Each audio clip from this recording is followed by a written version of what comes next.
Assalamualaikum warahmatullahi wabarakatuh. Alhamdulillahilladzi ja'ala Ramadana syahrut tarbiyah. Asyhadu an la ilaha illallah wahdahu la syarikalah wa asyhadu anna Muhammadan abduhu wa rasuluh la nabiyya ba'dah. Allahumma shalli wa sallim wa barik ala sayyidina Muhammadin wa ala alihi wa ashabihi wa mawalah. Ilahi anta maksudi wa ridhoka matlubi antini mahabbataka wa ma'rifataka. Wahai Allah, engkaulah yang senantiasa menjadi tujuan kami, dan ridhomulah yang senantiasa kami cari. Karuniakan kepada kami di malam yang mulia ini, malam yang ke-19, yang sudah tidak terasa kurang lebih 10 hari lagi kebersamaan kita ruku dan sujud akan berpisah. Kebersamaan kita di dalam membaca Al-Quran, dan banyak anak yatim yang kita kasihi dan kita sayangi juga akan berhenti di 10 nanti, dan insya Allah dilanjutkan kembali setelah Syawal. Salah satu potongan doa yang mulia yang senantiasa dibacakan oleh guru-guru kita setelah taraweh, yakni adalah doa kamilin, dan potongannya berbunyi wa anal bala ya sabirin. Dan salah satu kunci sukses menjalankan ibadah puasa yaitu adalah dengan memenuhi kemuliaan saum ini dengan nilai-nilai kesabaran. Madrasah Ramadan adalah kawah candra di muka, yakni tempat kita menerpa spiritualitas kita menjadi hamba-hamba Allah yang berkualitas. Jadi kalau saja Ramadan ini dijalankan dengan baik dan benar, maka setelah saum itu akan menghasilkan pelajar-pelajar yang terbaik, mahasiswa-mahasiswa yang punya nilai cum laude, di antaranya punya nilai kesabaran. Bahasa saum sendiri itu ada kaitannya dengan bahasa imsak. Asal kata daripada masaka, didatangkan hamzah wasal di sana menjadi amsaka yumsiku imsakan. Ini ada fi'il surati mazid warna 1 bab 1 yang artinya menahan. Ya, orang-orang yang mampu menahan dirinya dari segala sesuatu yang akan merusak nilai-nilai kemuliaan di dunia dan akan merusak daripada masa depan kita di akhirat. Apa nilai yang harus kita pertahankan? Kesabaran. Di dalam Al-Quran ada satu nama surat, yakni adalah surat Luqman. Nah, Luqman, Imam Luqmanul Hakim ini nama aslinya adalah Luqman bin Bauro bin Tahur bin Tariho. Beliau masih saudara daripada Nabi Ayub alaihissalam. Kita tahu di antara ulul azmi, Nabi yang terbaik yang dipilih oleh Allah, 5 yang termulia, salah satunya Nabi Ayub alaihissalam, karena kesabarannya yang sangat luar biasa. Ketika Nabi Ayub alaihissalam semua harta bendanya hilang, beliau bersujud, kemudian datang iblis. Dalam kitab Ukudulujen disebutkan iblis memprovokasi Nabi Ayub. Wahai Ayub, berhenti saja, nggak usah sujud lagi. Kenapa? Karena hartamu sudah ludes, sudah habis. Onta-ontamu sudah terbunuh semuanya. Apa kata Nabi Ayub? Inna lillahi wa inna ilaihi raji'un. Semua kembali kepada Allah dan akan memperingan hisaban saya. Stres iblis ini, wah luar biasa kata iblis. Akhirnya juga setelah itu diuji oleh Allah, putri Nabi Ayub meninggal juga. Datang lagi iblis kepada Nabi Ayub. Ketemu Nabi Ayub lagi sujud lagi. Tanda orang yang bersyukur kepada Allah itu rajin sujud, rajin sholat. Kemudian disampaikan lagi berita oleh si iblis untuk memprovokasi Nabi Ayub supaya berhenti dari sujudnya. Apa kata Nabi Ayub? Anakku juga ciptaan Allah, ya kembali lagi kepada Allah. Waduh, kata iblisnya, buset, kuat benar nih imannya orang. Sampai yang ketiga kalinya diuji lagi Nabi Ayub. Oleh apa? Ditiupkanlah oleh iblis itu racun ke hidung Nabi Ayub di saat sujud, maka menggelembung seluruh tubuhnya sampai keluar cairan. Dan di situ penyakit ini di kampung itu kayaknya nggak ada yang punya penyakit model begitu. Singkat cerita sampai Nabi Ayub alaihissalam diusir karena ini wabahnya bisa menyerang masyarakat yang lain, ini bisa menular, bisa berbahaya. Sampai digendong oleh istrinya tercinta bernama Siti Rahmah. Digendong Nabi Ayub, Masya Allah Pak. Kalau kita membaca riwayat Siti Rahmah bagaimana membela suaminya mati-matian, dari mulai hilang harta, hilang anak, sampai mau hilang nyawa pun tetap beliau menjadi istri yang setia, sehingga digendong ke hutan, bahkan sampai kulit Nabi Ayub itu rapat ya ke bajunya Siti Rahmah. Ini sangat luar biasa perjalanan bagaimana kesabaran Nabi Ayub. Harta hilang, anak meninggal, ya kena penyakit, tetap tidak meninggalkan sujud kepada Allah.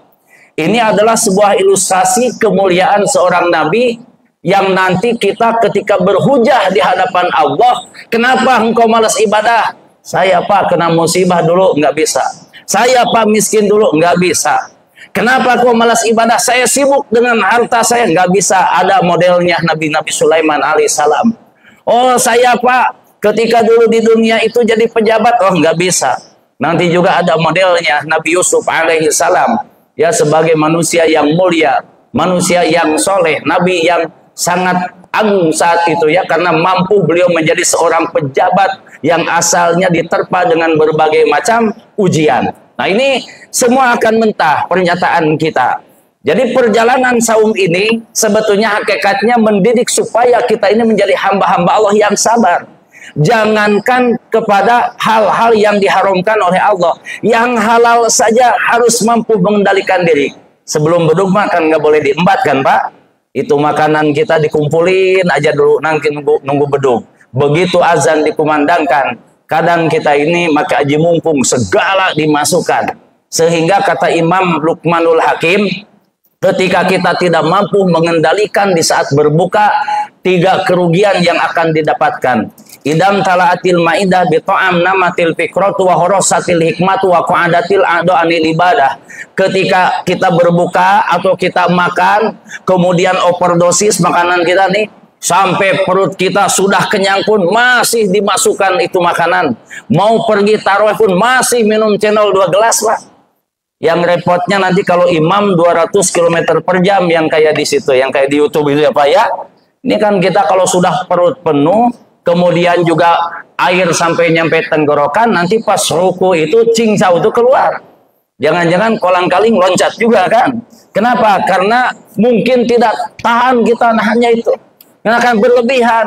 Yang pertama hikmah puasa akan hilang. Apa hikmah puasa itu? Adalah menumbuhkan rasa kasih sayang kepada orang yang lapar. Makanya betapa bahagianya seorang hamba Allah yang mampu nyimpen makanan setiap tajil nih. Di Masjid Baitul Amal ada 10 orang yang makan makanan ibu-ibu di sini, maka pahala puasa yang 10 itu dapat itu. Tidak mengurangi orang yang berpuasanya. Luar biasa, begitu banyak Allah sediakan kepada kita lahan-lahan yang hebat untuk mendapatkan kemuliaan, memberi bukaan. Ya, subhanallah kalau di sini sudah rapih diatur. Nah di sini besok siapa, ayo manfaatkan. Dan kita belum tentu Ramadan tahun depan masih hidup Pak. Ustadz aja yang ngomong begini belum tentu nyampe Lebaran itu. Ya kenapa? Karena itu rahasia Allah. Maka manfaatkan waktu yang tersisa ini untuk kita optimalisasi bagaimana supaya kita mendapat identitas kemuliaan sabar dengan lewat kita apa? Amal soleh. Jangan-jangan yang menumbuhkan kesabaran dalam diri kita itu doa si fakir, doa si miskin yang ikut berbuka di sini, yang ketika malam hari dia meneteskan air matanya, yang ketika bapak dan ibu tidur di rumah tapi mengalir terus kebahagiaan kemuliaannya kepada kita. Jangan pernah menyepelekan orang yang haus dan lapar karena Allah, sebab di perutnya ada cahaya kemuliaan.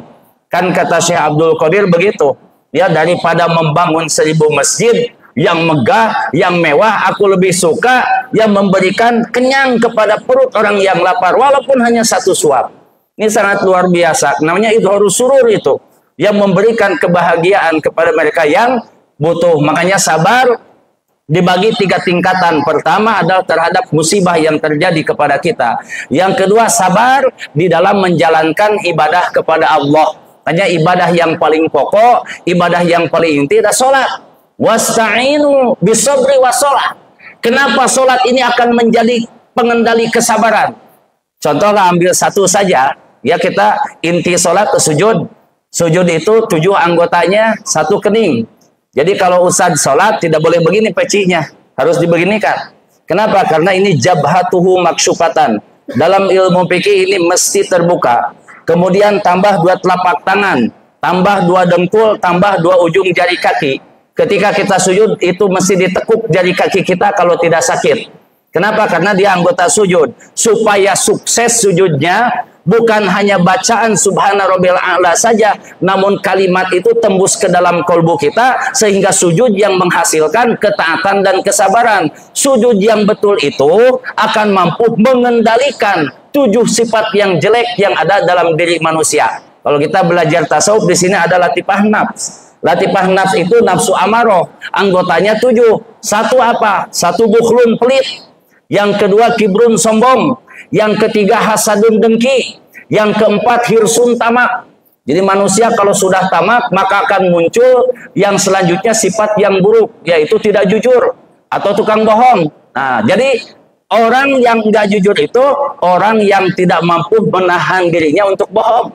Makanya kalau orang yang sudah mampu menahan dirinya supaya lisannya selalu merasa diawasi oleh Allah, maka dia telah sukses bersabar mengendalikan daripada lisannya dari hal-hal yang akan menghancurkan nilai-nilai kehidupan.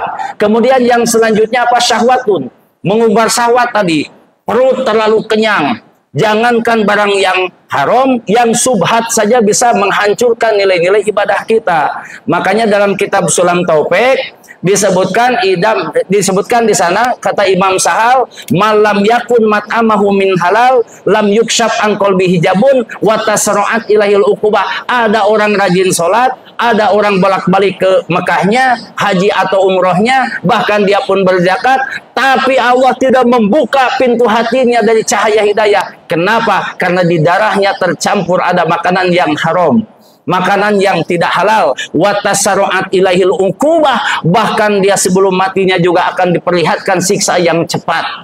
Bisa aja di penjara, bisa aja pakai baju oranye, ya. Kenapa? Karena mengambil hak orang lain. Tidak sabar, pengen kaya, menjadi orang yang serba ada tapi melakukan hal-hal yang dilarang oleh Allah Subhanahu wa taala. Kemudian yang terakhir godobun. Nah, ini 7 sifat ini adalah yang suka merusak kehidupan kita. Maka kendalikan di saat kita bersujud. Sujud bukan hanya meletakkan kening kita di sajadah, tapi sujud adalah menyambungkan rasa cinta kasih kerinduan kita kepada Allah yang menciptakan kita dari ujung rambut sampai ujung kaki. 1 senti pun tidak ada nikmat yang lolos dari Allah. Setiap kita bernapas itu nikmat Allah. Setiap kita berketip di situ ada nikmat Allah. Setiap kita mendengar di situ ada nikmat Allah yang tidak akan pernah mampu kita bayar dengan uang. Oleh sebab itu manfaatkan. Sujud adalah komunikasi terbaik. Ketika kita sujud, mari kita berkontemplasi siapa diri kita, akan kemana kita, harus membawa apa, dan ingin seperti apa di sana.